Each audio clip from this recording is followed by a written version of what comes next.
ছাত্রছাত্রীদের আন্তরিক ভালোবাসা। আমি তোমাদের অর্থাৎ দশম শ্রেণীর লম্ব বৃত্তাকার চোঙ এই অধ্যায়টি বেশ কিছু প্রয়োগ এবং সূত্রাবলী আগেই আমি করেছি। আজ আরও কিছু প্রয়োগ দেখব। প্রথমে দেখছি যে বলেছে একটি লম্ব বৃত্তাকার চোঙের উচ্চতা তার ব্যাসার্ধের দ্বিগুণ। যদি উচ্চতা 6 গুণ হতো তবে চোঙটির আয়তন 539 ঘনডেসিমিল বেশি হতো, তাহলে চোঙটির উচ্চতা হতো। আমি ধরে নিচ্ছি যে চোঙটির উচ্চতা h একক। তাহলে প্রথমে বলেছে লম্ব বৃত্তাকার চোঙের উচ্চতা ওর ব্যাসার্ধের দ্বিগুণ। আমি ধরে নিচ্ছি চোঙটির ব্যাসার্ধ r একক। তাহলে ধরি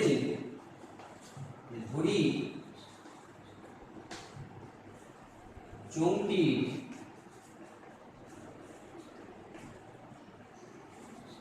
ব্যাসার্ধ r একক।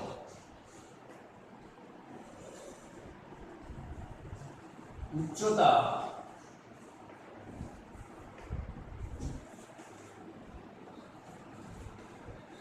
ব্যাসার্ধের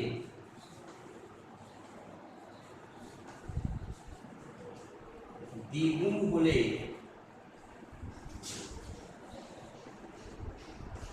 উচ্চতা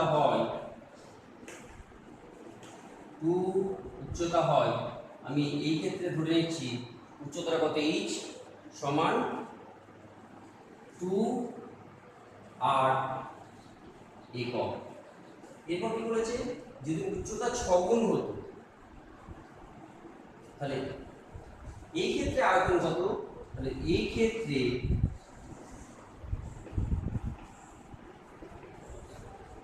চোঙটির আয়তন হবে, আমরা জানি চোঙের আয়তন কত, পাই r স্কয়ার h। তাহলে পাই r স্কয়ার ইনটু এখানে h মানে কত না 2r, তাহলে এত ঘন একক, অর্থাৎ 2 পাই r কিউব ঘন একক। এখন উচ্চতা যদি 6 গুণ হয় তাহলে উচ্চতা 6 গুণ হলে এখন উচ্চতা হবে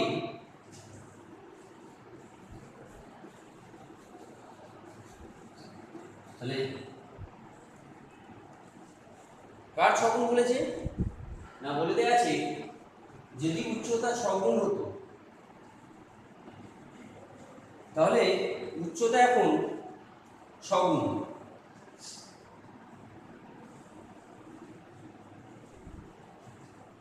তাহলে 6r কার ব্যাসার্ধের 6 গুণ, তাহলে এত একক।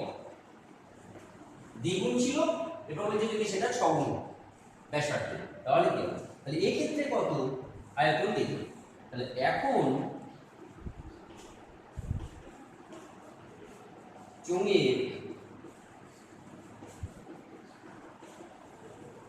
আয়তন পাই r স্কয়ার, এখানে ব্যাসার্ধ একই থাকছে কিন্তু h মানে হচ্ছে 6r ঘন একক। তাহলে 6 পাই r কিউব ঘন একক। তাহলে এতে বলছে কত হয় না, চোঙটির আয়তন এত ঘন ডেসিমিটার বেশি হয়। তাহলে চোঙটির আয়তন বৃদ্ধি পায়, অতএব চোঙটির আয়তন বৃদ্ধি পায় 6 পাই r cube minus 2 pi r, এত ঘন একক,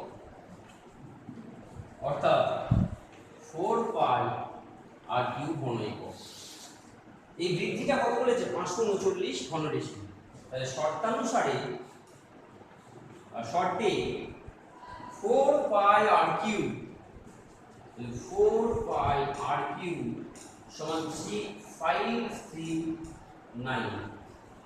বা r কিউব সমান 539 ডিভাইডেড বাই 4 পাই। তাহলে 539 ডিভাইডেড বাই 4 ইনটু 22, 22 এর 7 7 তাহলে উপরে চলে যাবে। তাহলে 11 গুণে 22, 11 4 44, 9 11 99। তাহলে উপরে থাকছে 49 মানে 7 গুণিত 7 গুণিত 7 আর নিচে থাকছে 4 গুণে 8 মানে 2 ইনটু 2 ইনটু 2।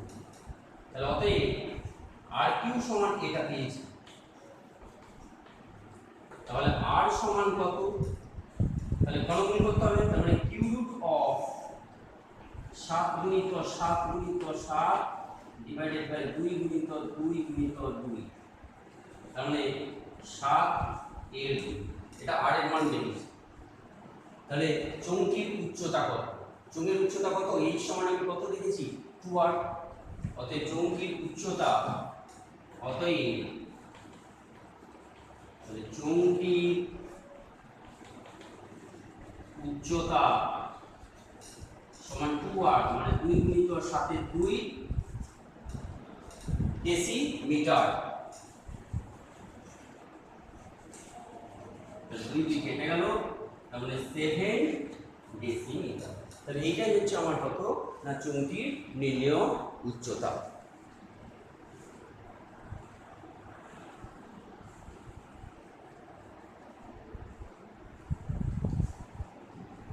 বলেছি একটি লম্ববৃত্তাকার ফাঁপা চোঙের বইয়ের ব্যাসের দৈর্ঘ্য 16 সেমি এবং অন্তর ব্যাসের দৈর্ঘ্য 12 সেমি। তাহলে আমি ধরে নিচ্ছি যে বইয়ের ব্যাসার্ধ যেটা সেটা ক্যাপিটাল আর, আর অন্তর ব্যাসার্ধটা কত না স্মল আর, এবং এর উচ্চতা কত বলেছে না 36 সেমি। তাহলে এই যে ক্যাপিটাল এইচ সমান এখানে 36 সেমি। তাহলে বলছে এইটাকে গলিয়েছে, এই ফাঁপাটা আছে এইটাকে গলিয়েছে। গলিয়ে কি করছে না ছোট ছোট আমি নিটেড লম্ববৃত্তাকার চোঙ তৈরি করতে চাইছি। কেমন না যার বলছে যে ব্যাস যার 2 সেমি এবং উচ্চতা 6 সেমি, অর্থাৎ ছোট যেগুলো সেগুলো নিরেট। তার মানে আমার এই যে এখানে যে পরিমাণ ধাতব পদার্থ আছে সেটাকেই তো গলিয়ে আমি ওই ছোট নিরেট এই চোঙগুলো তৈরি করব। অর্থাৎ আমার এইটার মোট আয়তন বের করব আর ছোটগুলোর মোট আয়তনটা নির্ণয় করব। দিয়ে তাহলে একটা ছোট তৈরি করতে আমার কতটা ধাতব লাগছে দেখব, আর মোট যে এইখানে ধাতব পদার্থ আছে সেই ধাতব দিয়ে কতগুলো ছোট ছোট তৈরি করা যাবে চোঙ সেটা নির্ণয় করতে হবে। অর্থাৎ এর আয়তন কি আমি যদি ছোট একটা ধাতব চোঙের আয়তন দিয়ে ভাগ করি তাহলে আমি টোটাল যে কতগুলো আমি এটাকে করি ছোট ছোট ধাতব আয়তনে আমি চোঙ তৈরি করতে পারবো সেটা নির্ণয় করতে পারবো। তাহলে আমি বলে দেওয়া আছে কি যে ফাঁপা চোঙের, তাহলে ফাঁপা চোঙের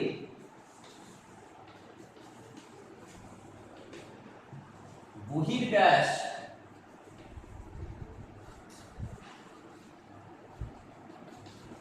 দৈর্ঘ্য 16 সেমি। তাহলে ফাঁপা চোঙের বহির্ব্যাসার্ধ এর দৈর্ঘ্যটা কত আমি 8 বলছি, তাহলে ডিভাইডেড বাই 2 8 সেমি। ফাঁপা চোঙের অন্তর্ব্যাস বলেছে কত 12 সেমি। তাহলে অন্তর্ব্যাস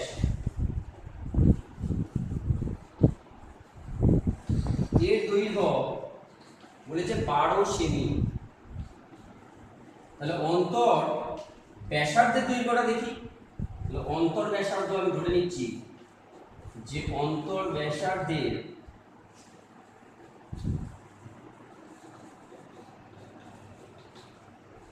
আমি এখানে ধরে নিচ্ছি স্মল আর, তাহলে 6 সেমি।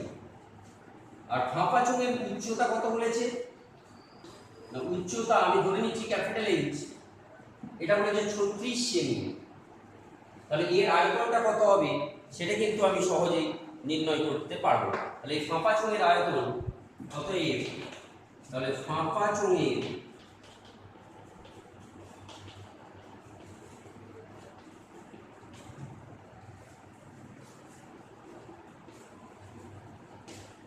আয়তন তাহলে পাই আর স্কয়ার মাইনাস আর স্কয়ার ইনটু এইচ ঘন একক।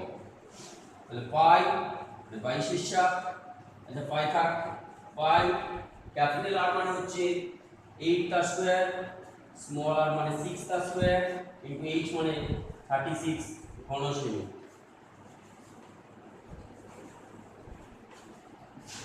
পাই 64 মাইনাস 36 ইনটু 36 ঘন সেমি। তাহলে পাই এটা আছে কত, পাই ইনটু 28 ইনটু 36 ঘন সেমি। এরপর নিরেট চোঙ, তাহলে নিরেট চোঙের বলেছে ব্যাস 2 সেমি। তাহলে নিরেট চোঙের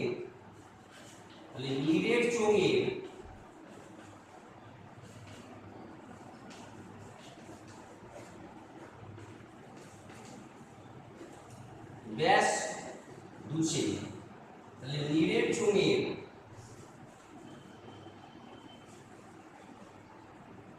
ব্যাসার্ধ, তাহলে এটাকে আমি ধরে নিচ্ছি কিছু একটা R1 একক সমান 1 সেমি। নিরেট চোঙের উচ্চতা বলেছে আমি ধরে নিচ্ছি স্মল এইচ কত না 6 সেমি। তাহলে নিরেট চোঙের আয়তনটা আমি একটু নির্ণয় করি। অতএব তাহলে নিরেট চোঙের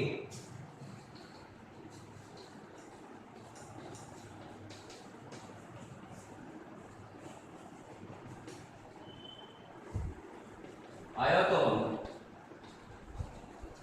পাই R1 স্কয়ার ইনটু এইচ ঘন একক। পাই ইনটু R1 মানে 1 স্কয়ার ইনটু 6 ঘন সেমি। তার মানে 6 পাই ঘন সেমি।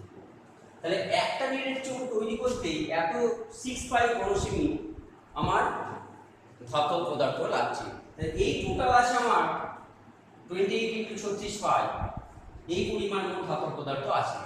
তাহলে এখান থেকে আমি বলবো যে মোট ধাতব বা নিরেট চোঙের সংখ্যা, অতএব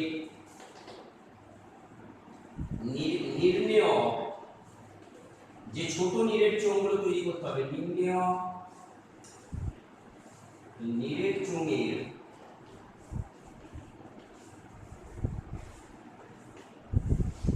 সংখ্যা, তাহলে সেটা কত না মোট ধাতব আয়তন হচ্ছে 28 ইনটু 36 ইনটু 5 ডিভাইডেড বাই 6 পাই। আর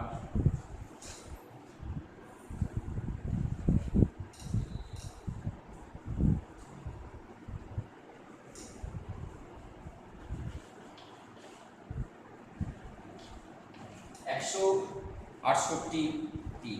অতএব বলেছে যে তাহলে নিরেট চোঙ কতগুলি তৈরি করা যাবে।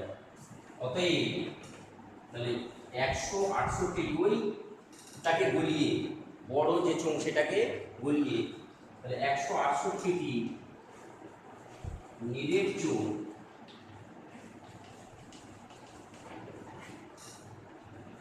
তৈরি করা যাবে।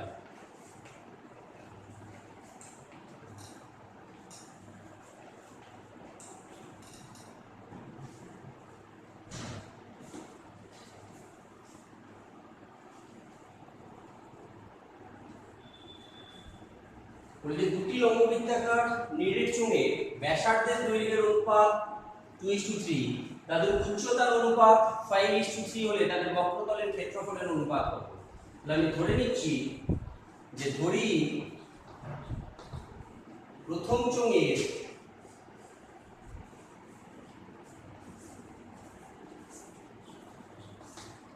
ব্যাসার্ধের দৈর্ঘ্য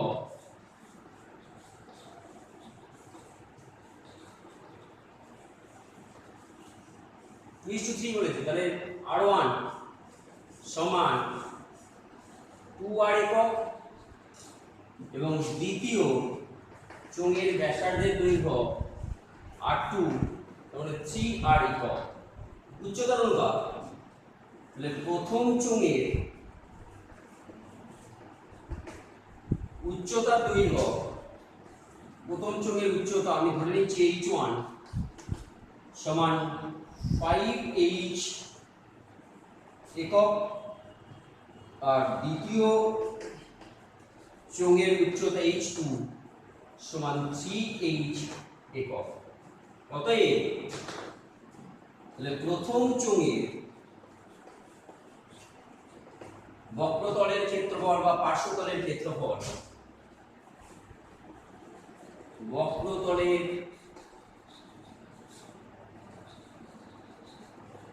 ক্ষেত্রফল আমরা জানি কত, যে পার্শ্বতলের ক্ষেত্রফল 2 r into h, তাহলে 2 into 5 into r1 h1 বর্গ একক, তাহলে 2 r1 মানে 2r, h1 মানে 5h বর্গ একক, তাহলে 5 গুণে 10 গুণে 25 rh বর্গ একক। দ্বিতীয় চোঙে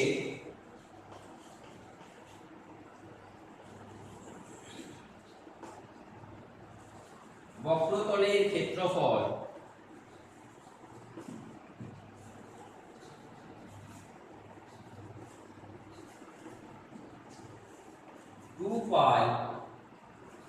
r2 into h2 বর্গ একক, 2 r2 মানে 3r, h2 মানে হচ্ছে 3h বর্গ একক, তাহলে 3 গুণে 6 12 rh বর্গ একক। অতএব উহাদের বক্রতলের ক্ষেত্রফলের অনুপাত, অতএব তাহলে উহাদের বক্রতলের ক্ষেত্রফলের অনুপাত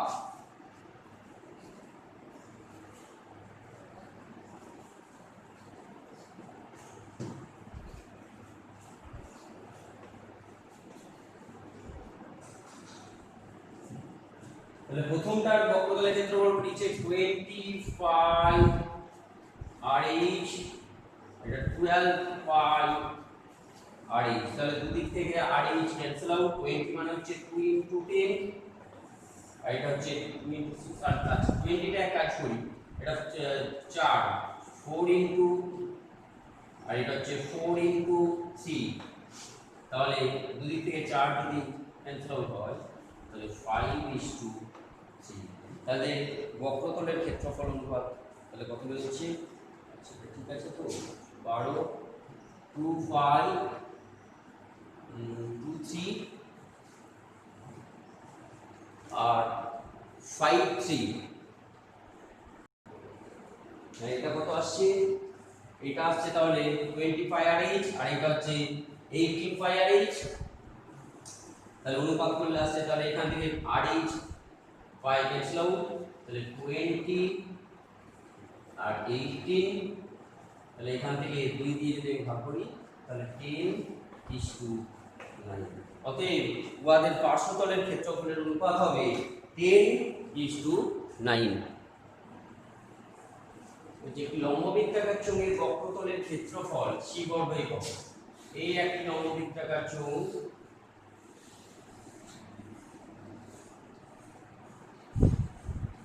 এই বক্রতলের ক্ষেত্রফল বলে দিয়েছে c বর্গ একক, ভূমির ব্যাসার্ধের দৈর্ঘ্য r একক, ভূমির ব্যাসার্ধ বা এই যে r একক, আয়তন v একক বলে cr/v এর মান নির্ণয় করতে হবে। তাহলে আমি ধরে নিচ্ছি h টা উচ্চতা, তাহলে চোঙের ভূমির ব্যাসার্ধ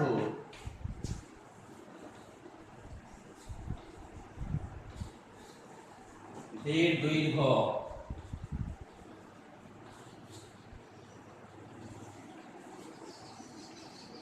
r একক। আমি ধরে নিচ্ছি যে ধরি চোঙটির উচ্চতা h একক, ধরি চোঙটির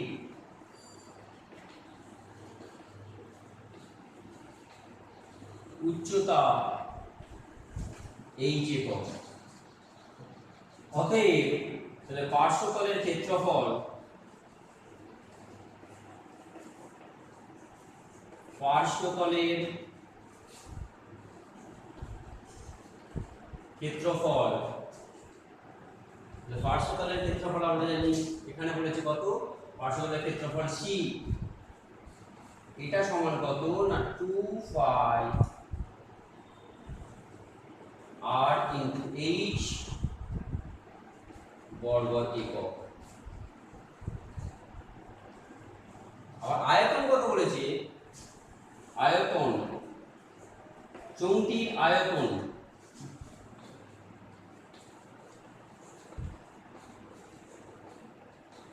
তাহলে চোঙটির আয়তন v পাই r স্কয়ার h ঘন একক। তাহলে শর্তানুসারে এখানে কিসের মান বের করতে দিয়েছে, cr বাই v। তাহলে c মানে হচ্ছে 2 পাই সংখ্যমান যদি আমি নিই r ইনটু h তার সাথে r divided by pi r square h। তাহলে এখান থেকে 2 pi r square h divided by pi into r square h, pi r square h উপর নিচে ক্যান্সেল আউট হয়ে শুধু পড়তে আছে 2। অতএব cr বাই v এর মান কত না, cr বাই v এর মান 2।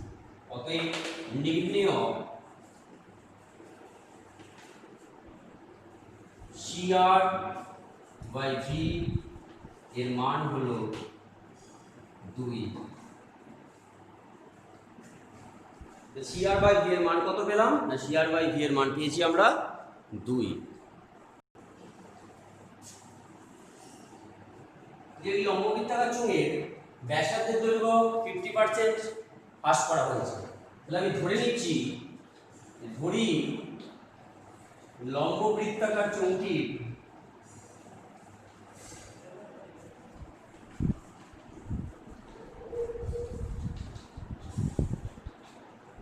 ব্যাসার্ধের দৈর্ঘ্য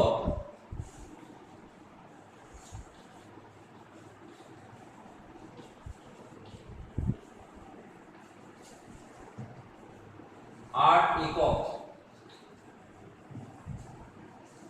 ব্যাসার্ধের দৈর্ঘ্য 50% হ্রাস করলে এখন দৈর্ঘ্য কত হবে, তাহলে ব্যাসার্ধের দৈর্ঘ্য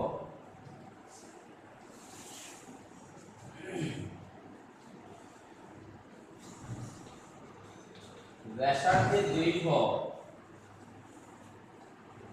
50% হ্রাস করলে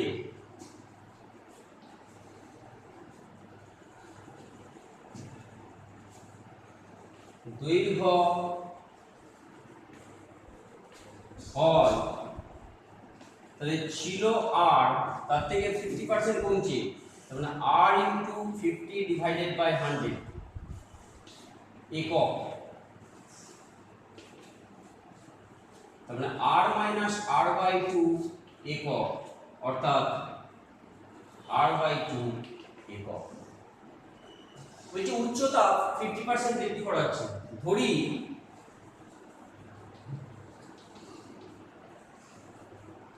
উচ্চতা ছিল h একক, উচ্চতা 50% বৃদ্ধি করলে এখন উচ্চতা কত হবে, বৃদ্ধি করলে উচ্চতা হয়, তাহলে ছিল h, তার সাথে 50% বাড়ছে, তাহলে h ইনটু 50 ডিভাইডেড বাই 100 একক। তাহলে h প্লাস h বাই 2 একক, 3h বাই 2 একক। যা আগে আমাকে বলেছে আয়তনের বৃদ্ধি শতকরা কত হবে বা হ্রাস কতটা হবে, তাহলে আয়তন আগে কত ছিল, তাহলে আগে আয়তন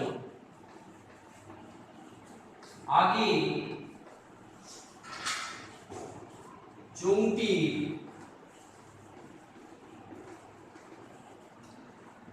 আয়তন ছিল 5 r স্কয়ার ইনটু h ঘন একক। এখন কত? এখন চুম্বকীর আয়তন হবে 5 r স্কয়ার, এখন r কত? r/2 তার স্কয়ার ইনটু h এখন 3h/2 ঘন একক। তাহলে 5 r square by 4 into 3h/2 ঘন একক। তাহলে কত হয়ে যাচ্ছে না 3 5 r square by h divided by 8। তাহলে আয়তনের পরিবর্তন কত হচ্ছে?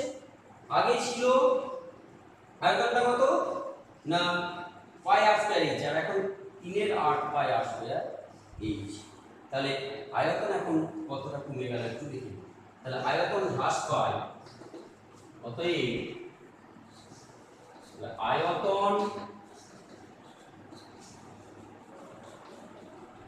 হ্রাস পায় ছিল 5 r square h minus 3 pi r square h divided by 8 এই ঘন একক। তাহলে 8 minus 3 5 5 r square h divided by 8 ঘন একক। এবার শতকরা পরিবর্তন তাহলে কত? তাহলে শতকরা হ্রাস পায়, অতএব শতকরা হ্রাস পায় ছিল পাই r স্কয়ার h, আয়তন হ্রাস পেয়েছে কতটা? এইটা। তাহলে 5 pi r square h by 8 into 5 r square h divided by 100। তাহলে pi r square h cancel out, 4 দুগুণে 8, 4 25 100, 25 5 125 ডিভাইডেড বাই 2, 6 দুগুণে 12, 2 দুগুণে 4, 65 পূর্ণ 1 এর 2। অতএব বলছে চুম্বকীর আয়তন শতকরা পরিবর্তন, চুম্বকীর আয়তন, অতএব চুম্বকীর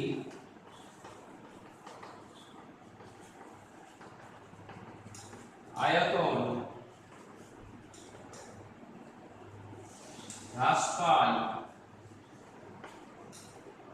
62.12%। এই আমরা লম্ববৃত্তাকার চোঙ সম্পর্কে বেশ কিছু প্রয়োগ কয়েকদিন ধরেই দেখছি। আশা করি এগুলি তোমাদের সাহায্য করবে এবং বুঝতেও তোমাদের সুবিধা হবে। সবাইকে আমার আবার আন্তরিক ভালোবাসা এবং ধন্যবাদ।